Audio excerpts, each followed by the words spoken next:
not how we got engaged. No! No! Camera!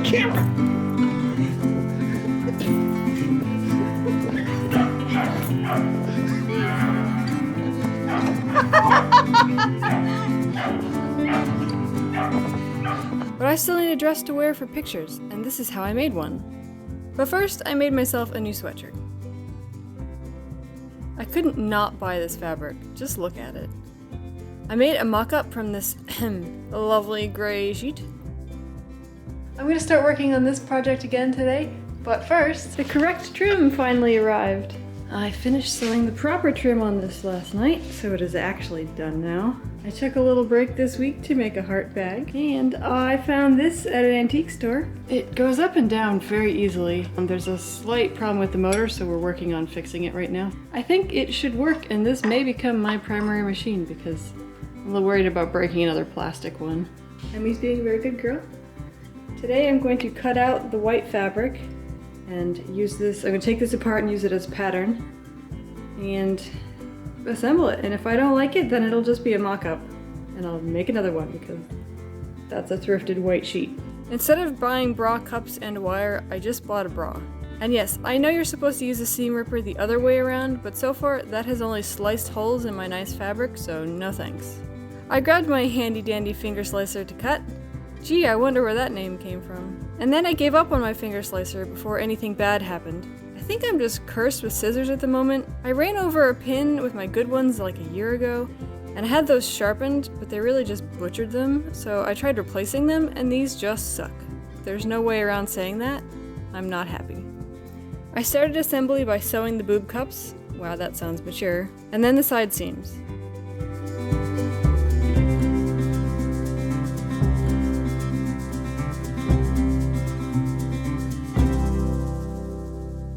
They make boob-shaped pressing things, and that would probably be easier than this, also less risk of ironing your feet. But for right now, I'm using my tailor's ham. I pinned in the cups.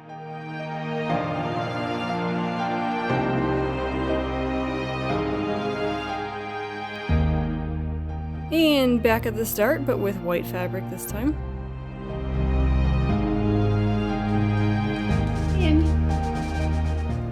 I wanted to make the train as long as possible, so I checked the length while drafting the skirt pattern. I purposefully put the purple at the top instead of at the bottom so it wouldn't look like Elsa's white dress. For the first time in forever, this has nothing to do with Disney. Oh wait. I went with an A-line with an overlapping slit in the front and a train in the back.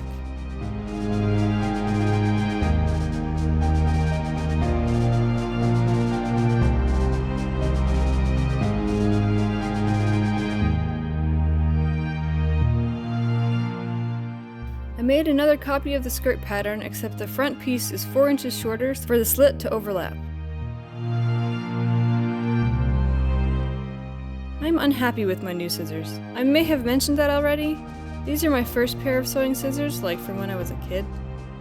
I didn't need the bra straps, so off they went. I'm back to work on the dress today. I had an accident-filled weekend where I dropped my engagement ring in hummus. My camera magically changed color, definitely magic and not an accident involving a lot of wind. For the straps, I made 2 tubes out of white and I'm going to sew them on the back and then adjust them on the front and not do that in reverse. And then I get to get out the nice fabric and worry about that.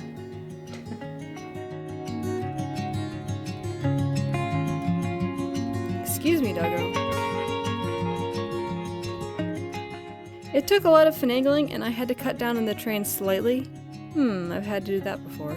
But eventually I got it all to fit. It's a good thing I bought 5 yards of this and not the 4 that I'd originally thought I'd need. So I don't really feel like cutting this right now, and since my lining is the pattern and I'm going to sew that together next, I'm going to thread mark all of these lines so I have the pattern made out on here, and then I can cut it out and sew it later, because cutting it out is going to be slightly more complicated than usual, because if I just cut it, all the beads are going to fall off.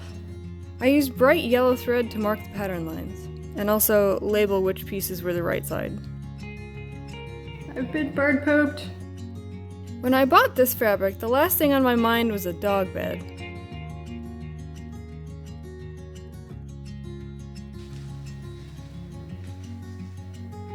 Yes, that was very dramatic. So I'm going to use the biggest two lumps as the bodice and the bodice back, which leaves me this and this for the sleeves, and I'm gonna probably use that bit there to cover the chest area of it.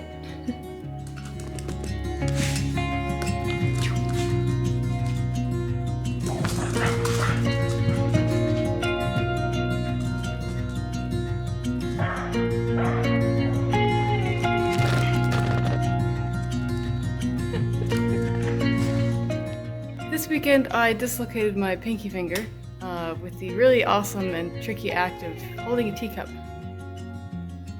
It's fun being me. Emmy and I just came in from skating. If you want to see more about that, you should check out my last video where I made a 1965 vintage skating dress.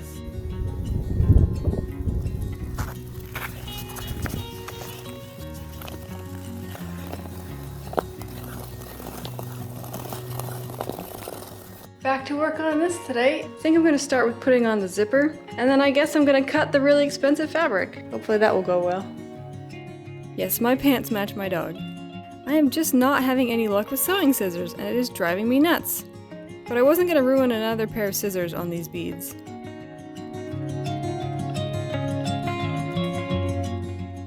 I was leaning on the fabric while cutting. My poor hand. I did a back stitch to sew the right sides together, and then the left sides together. In an attempt to cut down on the amount of beads falling off, I sort of felled the seam. I did another back stitch along the seam allowance. The thread kept getting stuck on all the sequins, and I didn't find an effective way around that, so I just dealt with the frustration. You'll be happy to know that at no point did I stitch the fabric to the carpet, unlike the last mini project that I did. I have my helper poised and ready to help. No wait, she's asleep. Never mind. I stitched the center back seam except at the top where the zipper will go. Ah yes, that's a much comfier spot on the same rug. Someone isn't excited about sewing this skirt. It's not me. I was pretty excited. Watch me not stab myself while sewing on my fingers. I'm a pro. Sequins are everywhere in the house now. It was unavoidable. Everywhere. I vacuumed so many times while sewing. The yellow basting stitches were also labeling which piece was which, but they can go now. Hi, I was sewing on that.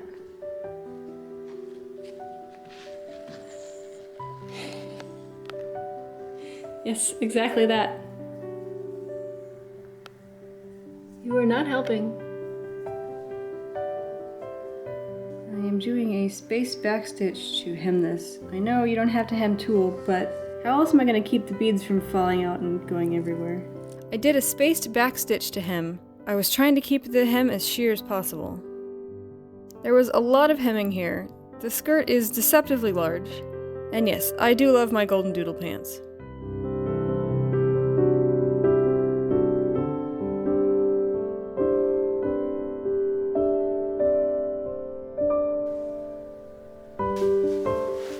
That transition wasn't quite as lovely as I was hoping. This fabric is quite heavy. I basted the layers together at the waistline. I left these stitches in because they didn't show in the final product. For the front edges, I did another sequin-filled backstitch with the edge folded over the lining. Those look more like running stitches than back stitches. I did another running stitch to hem the front edge.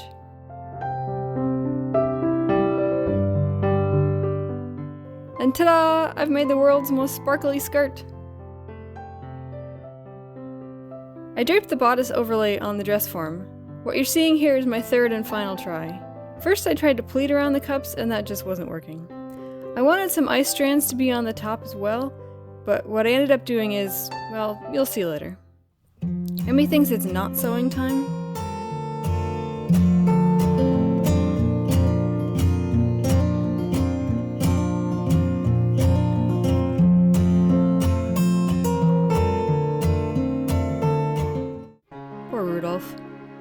I trimmed the extra beaded fabric and turned the edges in. I didn't want any of the sequins to scratch me on the inside.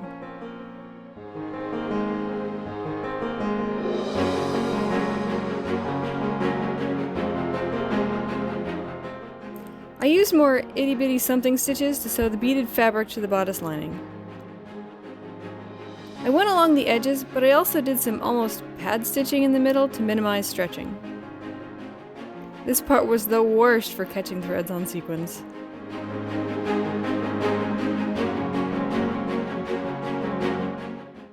It started raining, so I staged an artistic rainy shot, but Emmy had other plans. She oversees anti-productivity or pro-distraction, and she takes her job very seriously. Very seriously. Poor Rudolph.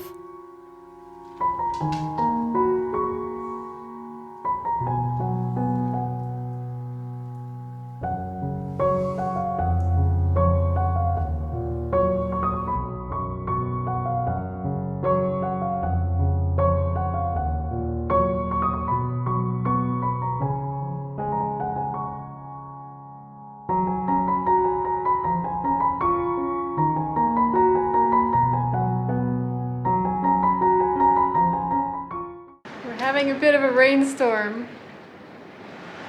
A lot of a rainstorm. But it's not stopping me. I'm still sewing on this. It's just a little bit loud in here. Emmy is not the biggest fan of storms. I pinned the bodice and the skirt overlapping the slit in the front. Patrick? What? Is the power flickering? I'm so sparkly. I definitely used some backstitching to attach the heavy skirt to the bodice. I'm very glad I didn't go with spaghetti straps. More tiny back stitches for the skirt along the zipper. It's not the best invisible job, but I was trying to keep the sequins away from the zipper teeth for obvious reasons.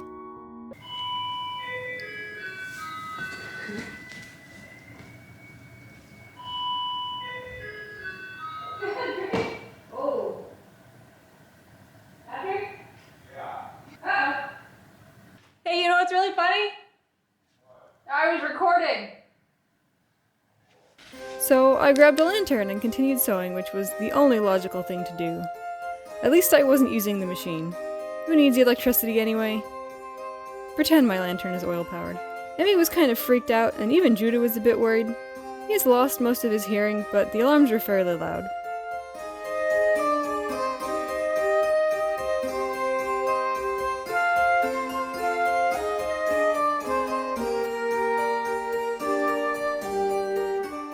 You're gonna be just fine, Emmy. We have power again! See? It came on last night around 2:30 in the morning, which was not the best time for all the alarms and everything to go off. Oh my gosh, there's my flashlight. And I put the zipper in. It's not the best, but it was dark. So today I'm gonna work on the sleeves, the neck piece, and the strap covers. And then it'll be done. And Emmy will focus on nap taking.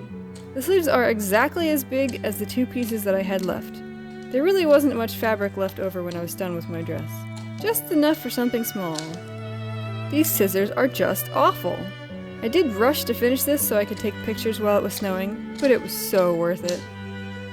The sleeves were finished in the same way as everything else. Get Emmy? Get it!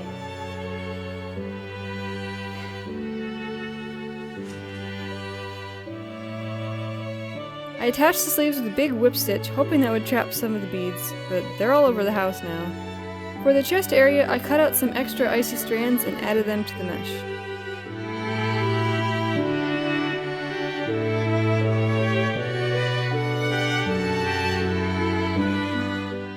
I added more icy bits to the straps with more hand stitching. I was surprised at how relaxing I found hand stitching for this project. I remember it being tedious. I also added a ribbon tie to the back to help support the heavy sleeves.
Emmy, you're looking a bit naked, but don't worry, I had one little scrap left over.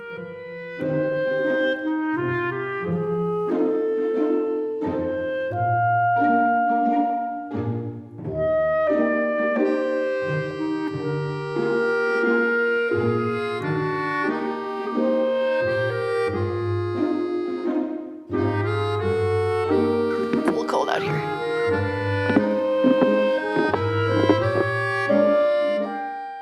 I went inside and had some hot tea to warm up, in my favorite mug. Yes, that is Emmy. Maybe next winter I will make an actual, seasonally appropriate dress, like a wool coat, or anything remotely warm. Now I just have to get Patrick to wear a suit.